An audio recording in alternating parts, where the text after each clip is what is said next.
Good morning. प्यारे बच्चों, कैसे हो? याद है आपको क्लास में क्या क्या पढ़ चुकी है? हमारी ग्रामर तो तकरीबन सभी कंप्लीट हो गए पाठ। तो उसके बाद हम कृतिका के 3 पाठ भी पढ़ चुके हैं। क्षितिज भी हमने गद्य खंड के आधे पाठ पढ़ चुके हैं और गद्य खंड के 4 पाठ पढ़ चुकी हैं। आज गद्य खंड का 5वां पाठ है।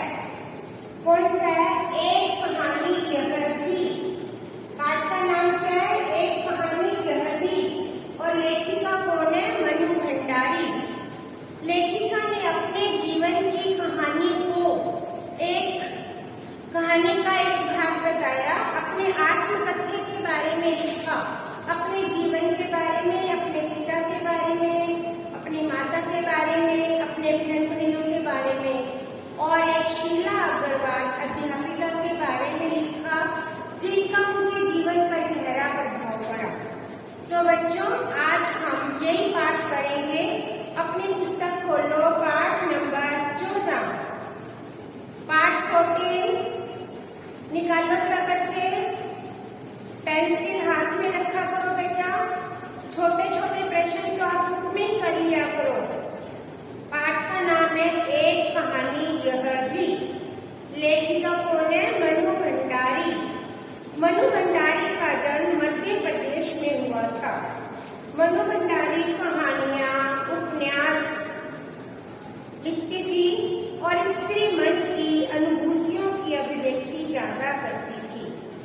इस कहानी में भी उन्होंने अपने पिता के स्वभाव के बारे में बताया कि पिता का स्वभाव कैसा शक्ति था। और माता क्या थी? माता बिल्कुल ऐसी थी, पढ़ी लिखी नहीं थी, जो पिता की हर आज्ञा का पालन करती थी और अपने बच्चों की हर आज्ञा का पालन करती थी। निकालो बेटा पेज नंबर 93। एक कहानी यह भी। जन्मी तो मध्य प्रदेश के भानपुरा गांव में थी। अंडरलाइन करो। जन्म कहाँ हुआ था? मध्य प्रदेश के भानपुरा गांव में। लेकिन मेरी यादों का सिलसिला शुरू होता है अजमेर के ब्रह्मपुरी मोहल्ले के उस 2 मंजिला मकान में। क्या बताया? जब उनको अपने जीवन की बातें याद आई तब वे मकान अजमेर के 2 मंजिल मकान में रहती थी और ऊपर की मंजिल पर पिताजी का साम्राज्य था।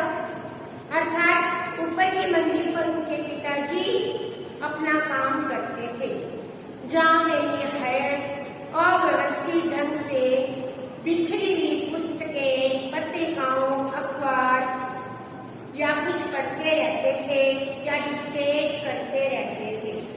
नीचे हम सब बहन भाई बेपड़ी माँ के साथ रहते थे।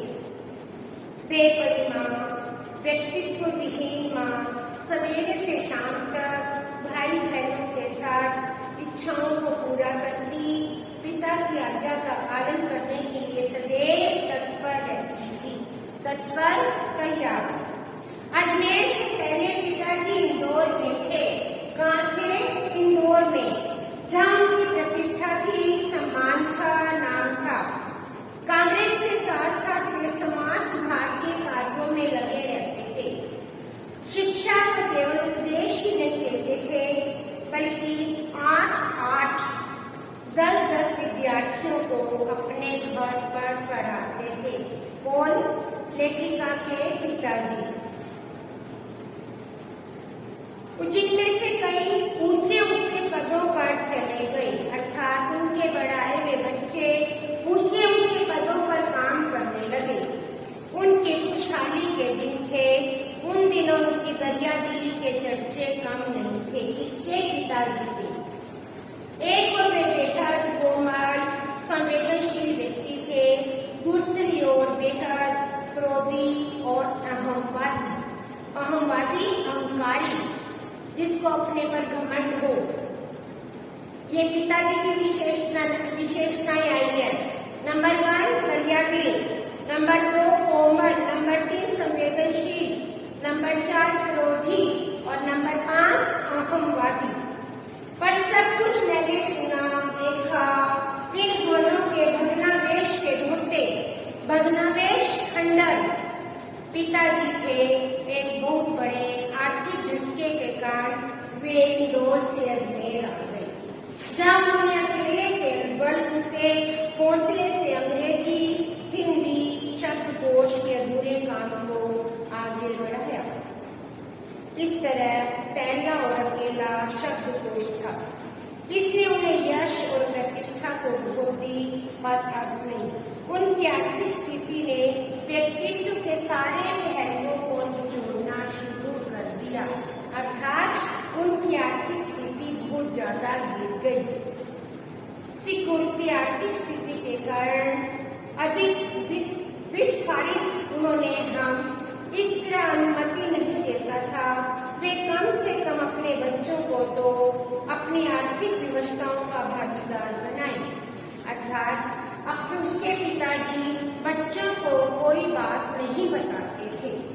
नवाबी आदतें, अब पिताजी की कौन कौन सी आदतें थी? नवाबी आदतें, अधूरी महत्वाकांक्षाएं, हमेशा शीर्ष पर रहने की और यातना क्रोध बनकर माँ को हमेशा तपाती ठहराती रहती थी। अपनों के हाथों विश्वासघात की जाने वाली गहरी चोटें उन्होंने आंख मूंद कर सब पर विश्वास किया। पिताजी को बाद के दिनों में शक्ति बना दिया। पिताजी बाद में कैसे बन गए? शक्ति। अगले पेज पे आ जाओ बेटा। जब हम लोग भी उनकी चपेट में आते, पर पितृगाथा में इसलिए नहीं गा रही, पितृगाथा पिताजी की कहानी, मुझे उनका गौरव गान करना है। गौरव गान उनकी महानता के बारे में बताना है, बल्कि मैं तो ये देखना चाहती हूँ कि उनके व्यक्तित्व की कौन सी खूबी और खामियां, खूबी, गुण, खामियां, कमजोरियां मेरे व्यक्तित्व के ताने बाने में उठी है। अनजाने जहाने व्यवहार ने भीतर ग्रंथियों को जन्म दे दिया है। मैं काली हूँ। लेखिका कौन से रंग की है? काली। बचपन में कैसी थी? दुबली, मरियल। अंडरलाइन करते जाओ बेटा। रंग कैसा था? काला। शरीर से कैसी थी? दुबली और मरियल, कमजोर। गोरा रंग पिताजी की कमजोरी थी। पिताजी को कौन सा रंग पसंद था? गोरा। बचपन से मुझे 2 साल बड़ी बहन, खूब गोरी, स्वस्थ, हंसमुख बहन सुशीला से हर बात में तुलना और फिर उसकी प्रशंसा करना क्या मेरे भीतर ऐसी ही ग्रंथि पैदा नहीं करती? इस लाइन का मतलब समझेंगे कि जो सुशीला थी उसका रंग गोरा था, तो पिताजी बात बात पर सुशीला में और मनु भंडारी में तुलना करते थे। वही तुलना से उसके मन में हीन भावना का जन्म हो गया। आज भी परिचय करवाते समय जब कोई विशेषता लगाकर मेरी लेखनीय उपलब्धियों का जिक्र करने लगता है तो मैं संकोच से सीमित ही नहीं जाती, बल्कि गढ़ने को हो जाती हूँ। गढ़ना शर्म से झुक जाना, शायद अचेतन की किसी पट के नीचे दबी इसी हीन भावना के चलते मैं किसी उपलब्धि पर भरोसा नहीं करती। उपलब्धि, कामयाबी पर सब कुछ मुझे खुद का ही लगता है। पिताजी के जिस सच्चे स्वभाव में मैं कभी भना जाती थी, बना जाना और गुस्सा आना, आज एकाएक अपने खंडित विश्वासों की व्यथा के नीचे मुझे शक्ति स्वभाव की झलक दिखाई देती है। बहुत अपने के हाथों विश्वासघात की गहरी व्यथा से उपजा शक्ति, व्यथा, पीड़ा, दुख, होश संभालने के बाद जिन पिताजी से किसी न किसी बात पर हमेशा मेरी टक्कर चलती रहती थी, इसकी लेखिका तो न जाने कितने रूपों में, अंडरलाइन करो, पिताजी से टक्कर कितनी बातों में होती थी। कभी उठाओं के रूप में, कभी प्रतिक्रिया के रूप में, कभी प्रतिछाया के रूप में। अंडरलाइन हमारी भिन्नता के आधार पर, कभी परंपराओं के नाम पर, कभी पीढ़ियों को नकारने वालों का क्या सचमुच इस बात का बिल्कुल एहसास नहीं होता? उनका आसन अतीत किस कदर उनके भीतर जड़ जमाए बैठा रहता है। समय का प्रभाव भले ही हमें दूसरी दिशाओं में लेकर जाए, स्थितियों का दबाव भले ही हमारा रूप बदल दे, हमें पूरी तरह से मुक्त नहीं कर सकता। यहाँ देखेंगे बेटा कि लेखिका समय के साथ बदल गई, परंतु उनकी मानसिक स्थिति के अंदर आज भी वही कुंठा, वही प्रतिछाया, वही प्रतिक्रिया, वही ही ग्रंथि आज भी बनी हुई है। आगे देखो बेटा, पिता के ठीक विपरीत हमारी बेहद पढ़ी लिखी माँ। लेखिका की माँ कैसी थी? अनपढ़। धरती से, अब माँ की विशेषताएं अंडरलाइन करो, धरती से ज्यादा धैर्यवान, सहनशील। पिताजी की हर बात को और बच्चों की फरमाइश को और जिद को अपना फर्ज समझकर सहज भाव से स्वीकार कर लेती थी। कौन? लेखिका की माँ। उन्होंने जिंदगी पर अपने लिए कुछ नहीं मांगा, चाहा नहीं, केवल दिया ही दिया। माँ की विशेषताएं बोलो बेटा। धैर्यवान, कम पढ़ी लिखी, सहनशील, सबकी उचित अनुचित की फरमाइश पूरा करने वाली, सहज भाव से सबकी बात मानने वाली और अपने लिए जीकर दूसरों के लिए जीने वाली। ये क्या है? लेखिका की माँ की विशेषताएं। हम भाई बहनों का सारा लगाव माँ के साथ था, लेकिन निहायत असहाय मजबूरी में लिपटा उनका यह त्याग कभी आदर्श नहीं बन पाया। न त्याग, न सहन शक्ति। अब यह पैतृक पुराण यही समाप्त कर अपने पर लौटती हूँ। अब कौन सी पैतृक पुराण? अपने पूर्वजों की बातें, अर्थात अपने माता पिता की बातें लेखिका ने अब बंद कर दी। अगले पेज पे आ जाओ बेटा। 5 भाई बहनों में सबसे छोटी मैं। सबसे बड़ी बहन की शादी के समय मैं 7 साल की थी। सबसे बड़ी बहन का नाम क्या था? सुशीला। उसकी धुंधली सी याद मेरे मन में है, लेकिन अपने से 2 साल बड़ी बहन सुशीला और मैंने घर के बड़े से आंगन में बच्चों के सारे खेल खेले। अब कौन से खेल आएंगे बच्चों? जो पहले समय के बच्चे खेलते थे। सतोलिया, लंगड़ी डांग, पकड़म पकड़ाई, काली बिल्लो, कमरों में गुड्डा गुड्डियों का विवाह, पास पड़ोस की सहेलियों के साथ। यो खेलने को हमने भाइयों के साथ गिल्ली डंडा भी खेला था। कितने खेल आए पहले पुराने? सतोलिया, लकड़ी डांग, पकड़म पकड़ाई, काला टिल्ला, गुड्डा गुड्डी का विवाह करना। और भाई के साथ कौन सा खेल खेला? गिल्ली डंडा। पतंग भी उड़ाई, कांच पीसकर मांझा सूतने का काम भी किया, लेकिन गतिविधियों का दायरा घर के बाद अधिक रहता था। हमारी सीमा थी घर।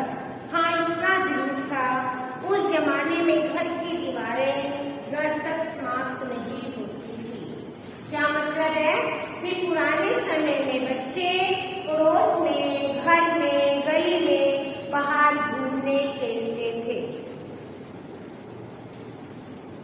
उनकी सीमा पूरे मोहल्ले तक फैली थी। बाहर जाने की कोई पाबंदी नहीं थी। घर तो एक हिस्सा था।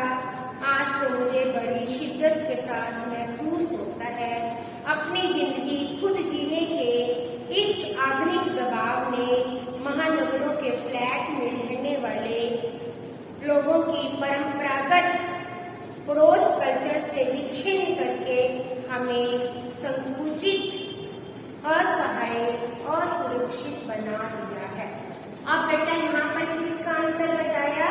आज जो बड़े बड़े महानगरों का जीवन है, महानगरों में क्या है? बच्चे घरों में रहते हैं, कंप्यूटर पर लगे रहते हैं, अपने आप को असुरक्षित महसूस करते हैं। मेरी कम से कम 1 दर्जन आरंभिक कहानियों में पात्र मोहल्ले के हैं। क्या मतलब है? जो मोहल्ले के बच्चे हैं उनके नाम। किशोर अवस्था गुजार अपनी युवावस्था का आरंभ किया था। 1-2 को छोड़कर उनमें से कोई पात्र मेरे परिवार का नहीं है। बस इनको देखते सुनते इनके बीच में बड़ी हुई थी, लेकिन इनकी छाप मेरे मन पर गहरी थी। इस बात का एहसास तो मुझे कहानियां लिखते समय हुआ। लेखिका क्या करती थी? कहानियां लिखती थी। कितने वर्षों के अंतराल ने भी उनकी भाव भंगिमा, भाषा किसी को भी धुंधला नहीं किया था। बिना किसी विशेष प्रयास के बड़े सहज भाव से वे करते चले गए थे। उसी समय एक दास साहब अपने व्यक्तित्व की अभिव्यक्ति के लिए अनुकूल परिस्थितियां पाते ही महाभोज में इतने दिनों के बाद एकाएक जीवित हो गए। महाभोज किसको बोलते हैं? पार्टी इसको बोलते हैं। यह मेरे लिए आश्चर्य का विषय था, एक सुखद आश्चर्य। उस समय तक हमारे परिवार में लड़की के विवाह के लिए योग्यता थी। उम्र 16 वर्ष और पढ़ाई कहाँ तक? 10th तक। 16 में सुशीला ने यह योग्यता प्राप्त कर ली थी। शादी करके कोलकाता चली गई थी। बड़े भाई भी पढ़ाई के लिए बाहर चले गए थे। इन लोगों की छत्र छाया के हटते ही पहली बार मुझे नए सिरे से अपने वजूद का एहसास हुआ, अर्थात उसे अपने बारे में सोचने का एहसास हुआ। पिताजी का ध्यान भी पहली बार मुझ पर केंद्रित हुआ।